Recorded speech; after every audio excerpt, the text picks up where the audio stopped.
Kami ang boses ng masa, hindi natatakot. Katotohanan lang, di kami na... Umaga, magandang tanghali, magandang gabi po. Nagbabalik po ang inyong lingkod, Deodorano TV 2.0. Komentaryohan lang po natin ito, mga salut-sali po ng ito. Alam naman po natin, nagkaroon ng deliberation ngayon sa BICAM tungkol sa budget ng 2026. At ang natuklas na naman ng mga nangunguna na naman yung mga leader mismo doon sa Kamara, ang mga insertion sa budget, mga kababayan. Wala talagang kabusugan ito, mga hayop na buaya ito, mga congressman. Kahit sino talaga sigurong ilagay mo dyan, basta aso ng palasyo, wala silang magagawa. At hindi natin masasabi na hindi alam ng palasyo ito. Kasi alam naman natin na ang amo ng Kongreso at saka Senado ay ang presidente. Kasi alam nyo po, kung sino ang gusto niyang speaker at kung sino ang maging gusto niyang Senate President. Kaya hindi rin po ako na nag-ano dito, na hindi rin alam ito ng mga senador. Ito, bandang huli, tingin ko rito, ibibigay din itong pinababalik na 42 billion, mga kababayan. Nangunguna yung chairman ng appropriation sa budget sa isang distrito. Tapos yung isang speaker, di umano, nanguna din. Paano kaya yung insertion ng majority floor leader, mga kababayan ng Congress, na si Sandro Marcos? Papayag kaya siya na wala siya? Chairman Swansing ng appropriation ng Kongreso. Speaker D, akala po ba malinis na ang budget ng 2026? Bakit punong-puno pa rin ang insertion at kayo pa ang nanguna sa budget, mga kababayan? Pakinggan lang po muna itong favorite yung ng ating kagalang-galang na presidente, mga kababayan.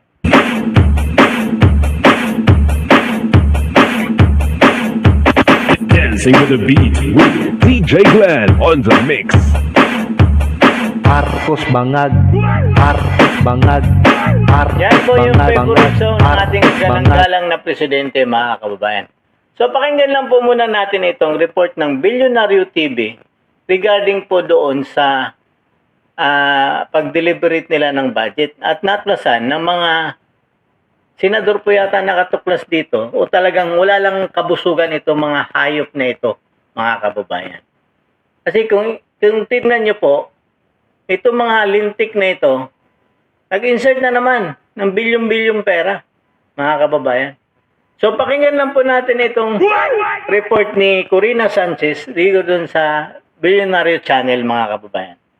Tungkol naman dito sa mga insertion ng mga hayop na ito, mga kababayan. Pakinggan lang po na natin siya, mga kababayan, ha? Si Corina Sanchez. Sa questionabling insertion sa 2025 budget, tila hindi pa rin talaga natututo ang ilang kongresista. Sa ulat ng PCIJ, House leaders pa raw mismo ang may pinakamalalaking singit para sa 2026 budget. Ang detalye sa agenda report ni Elijah Bonzo. Ilang buwan na ang nakalipas matapos magkaroon ng palit-liderato sa Kongreso, bunsod ng sunod-sunod na pagputok ng issue na may ugnay sa flood control scandal. Pero sa House of Representatives, napalitan man ang mga pangalan, parehas na mga posisyon pa rin ang nakatanggap ng pinakamalalaking insertions sa 2026 DPWH budget, ayon sa huling ulat ng Philippine Center for Investigative Journalism o PCIJ. Una sa listahan ay ang pumalit kay Congressman Martin Romualdez bilang speaker na si Isabela 6th District Representative Boji D. Ang distrito ni D ang nakatanggap ng pinakamalaking insertion mula kasi sa isinumiting proposal ng DPWH, tinatayang 1.1 billion pesos lang ang allocated. Pero tumripli ito sa 3.1 billion pesos sa House proposal matapos magkaroon. Yan, mga kababayan. Kay Speaker D lang yan, 3.2 billion, di umano, mga kababayan. 3.2 billion. Na-doble, na-triple pa ang mga kababayan ng kanyang hiningi na insertion. Ganito kakakapal ang mukha nito, mga hayop na ito. na hindi pa nga nare-resolve ang problema doon sa nakaraang budget ng 2025, sige pa rin silang patuloy sa kanilang insertion, mga kababayan. Ang titigas ng mukha nitong mga hayop na ito, mga kababayan. Ituloy lang po natin itong report na ito, mga kababayan. O ng halos 2.7 billion peso insertion. Pangalawa sa listahan ang pumalit kay resigned Congressman Zaldico bilang Appropriations Committee Chair na si Nueva Ecija 1st District Representative Micaela Swansing. Sa initial proposal ng DPWH, 1.6 billion pesos lang ang allocated sa distrito ni Swansing. Pero dumoble ito sa 3.4 billion pesos pagkatapos ng House Budget Deliberation. Isipin mo, mga kababayan, 1.7 billion ang distrito ni Swansing. Lumubo, naging 3 billion, mga kababayan. Ito kaya walang basbas ng presidente ito, mga kababayan?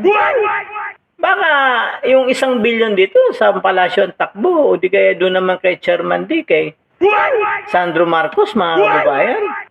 Samantala, ang hinihingi nila, 1.7 billion, kay Swansing, 1.7 billion, di umano din, bakit naging tigta 3 billion, mga kababayan?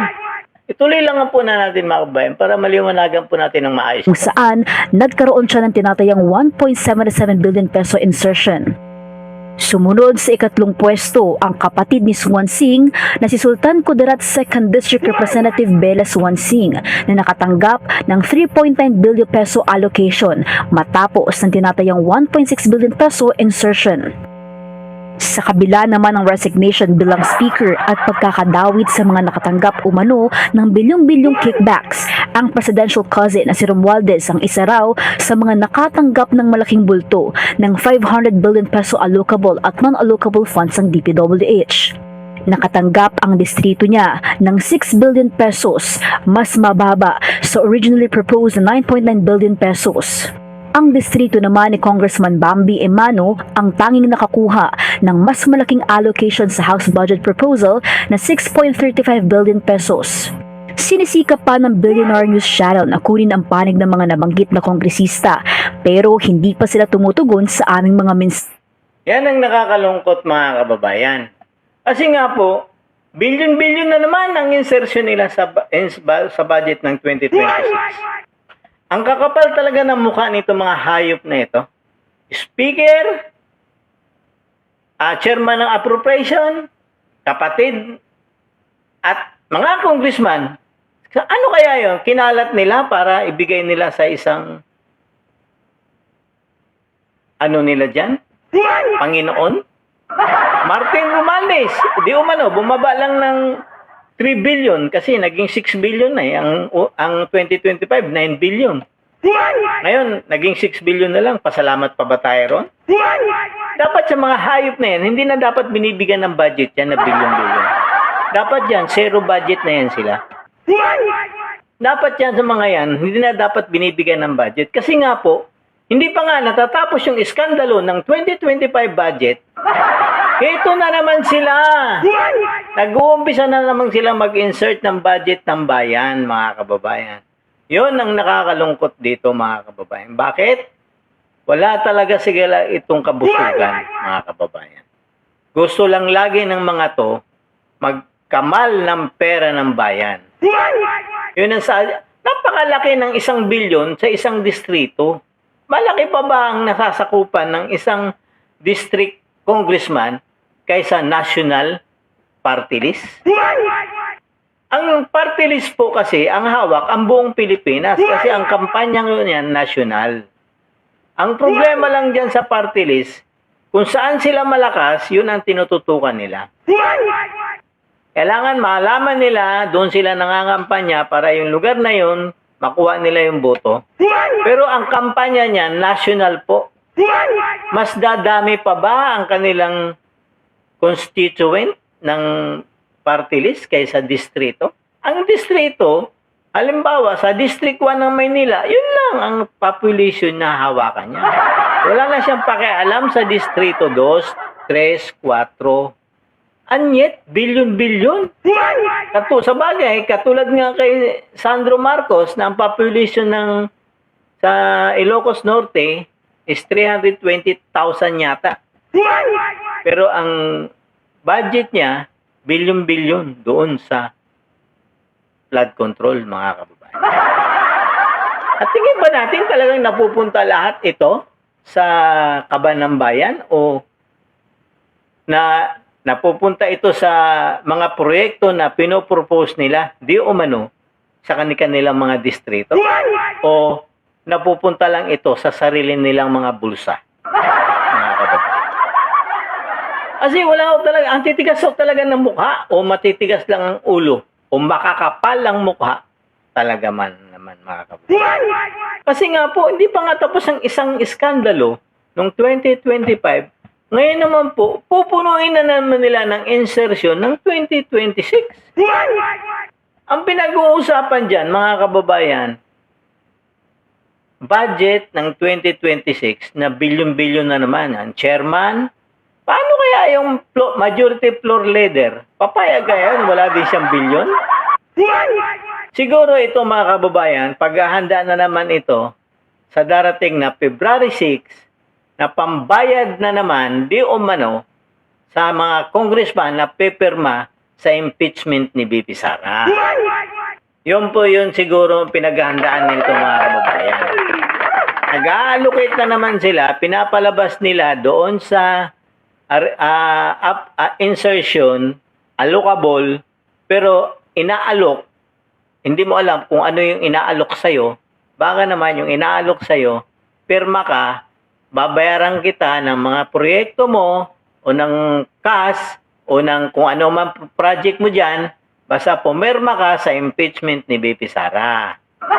Yun po siguro yan, mga kababayan. Kaya po, hindi po talaga nila mapipigilan ang insertion, mga kababayan. Yan ang problema natin sa mga matatakaw sa kwarta ng bayan.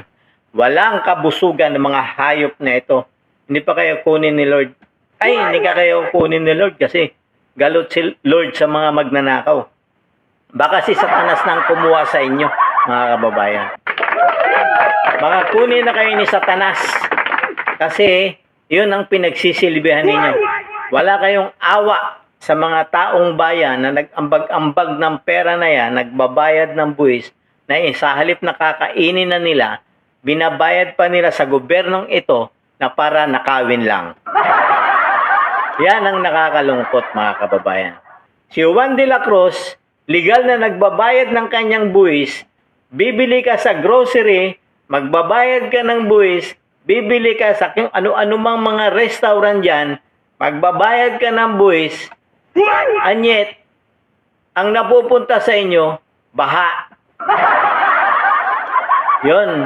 Ang napupunta sa mga kagalang-galang at honorable na congressman, limpak-limpak, mali-malitang pera ang kanilang inuuwi sa kanilang mga bahay.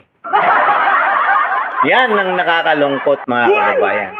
Ang kakapal ng muka, Diyos ko po, mapapatawag ka talaga sa Diyos kasi bakit? Hindi pa nga naayos yung problema nung 2025, ito na naman sila.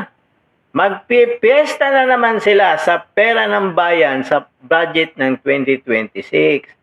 Baka naman, kasama dyan ang pambayad sa mga congressman na pipirma, di umano.